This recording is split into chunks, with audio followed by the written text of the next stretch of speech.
As I had mentioned yesterday, each of the composing camels are getting much better at being quite prompt in giving Dharma teachings. Your sense of time is quite crucial so that you don't prolong the class nor cut it in short, so that the class would be conducted in such a balanced manner. Now, I would like to extend my gratitude to the composing camels for your teachings. Let us take a look at the training in knowledge in the 37 practices of a Bodhisattva.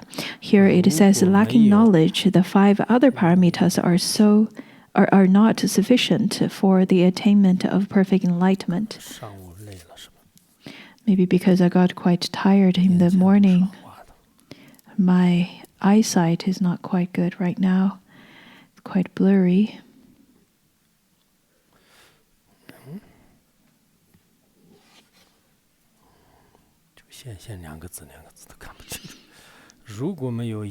Hence, it is the practice of bodhisattvas to train in knowledge endowed with method and beyond the conceptions of the 3 spheres. If only the first 5 paramitas are practiced, they are like a gathering of blind people. In order to attain perfect enlightenment, they must be embraced by the knowledge realizing emptiness, the leader for the blind. Then one is able to progress into the city of omniscient wisdom. One must therefore cultivate a knowledge which is endowed with the vast means, the great compassion and the mind of enlightenment, and does not conceptualize the 3 spheres, the object of meditation, the one who meditates, and the act of meditating as truly existent. That is the indispensable cause for the attainment of omniscience. Therefore, to train in the 3 kinds of knowledge, such as the knowledge that endowed with the aspect of method realizes emptiness, is the practice whereby all bodhisattvas train in the paramita of knowledge. Furthermore, ornament of the sutras speaks of knowledge as the authentic discernment of all objects of cognition. Likewise, from Abhidharma Compendium, what is knowledge?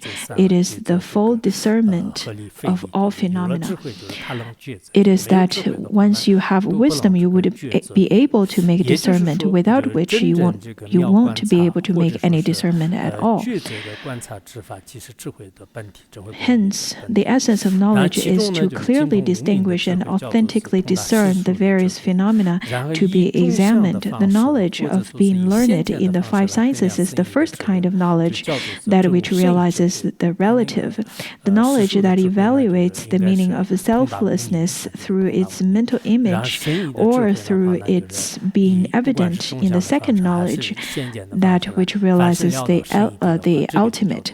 To understand how to practice wholesome deeds for the present and future benefit of all sentient beings is the third knowledge, that which realizes that benefits sentient beings. There are also other ways of classifying knowledge. In each of the trainings of 37 practices of Bodhisattva, you would be able to see that each of the paramitas and each of the trainings is to benefit the sentient beings. According to Pachuren Buche, he taught the paramitas in the 3 aspects, such as contemplation practice and steady contemplation and practice. In the ornament of sutras as well as in Madhyamika Avatara, there are different ways of explaining the paramitas. Over here, it then continued to say that as for the faults of lacking knowledge, one will, when so deprived, be unable to accomplish any qualities whatsoever in this life or in future lives. In particular, if one is missing the knowledge that realizes selflessness, the other 5 paramitas of generosity and so forth will be similar to someone who has no eyesight. For people who studied the Madhyamika Avatara, you would see how it quoted this particular teaching, saying that when lacking knowledge, the other 5 paramitas will be blind without the capacity to see. They will not be able to reach enlightenment. Concerning the qualities of knowledge, they are the opposite of the faults of lacking knowledge described above, such as being able to accomplish all qualities in this life and in future lives. From the same source, which is the Paramita Compendium, saying that when the 5 paramitas are embraced by knowledge, they gain vision and qualify for their names. Moreover, the knowledge that realizes emptiness is an important antidote for the 2 obscurations. This is taught in the supreme continuity as well as in the way of the Bodhisattva.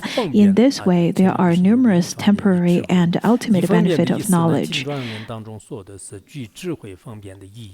As for the statement endowed with method, Ornament of Sutras mentions knowledge endowed with method, since through mere emptiness one does not progress at all on the path of the great vehicle.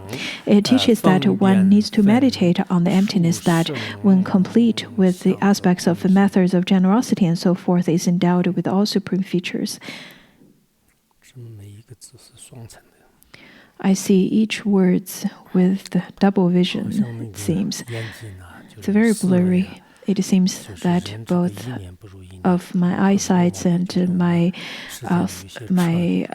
sharpness of my mind declines year by year, just as how the cars, the vehicles that we use would decline in function year by year.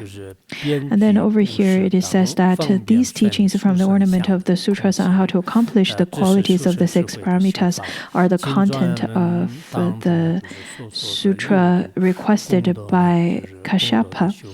Now, there are the teachings on the qualities of the 6 paramitas taught from the ornament of the sutras, which is similar to sutra requested by Kashyapa. Let's stop here today. We have already dedicated merit. Let's then make a quick rededication of merit.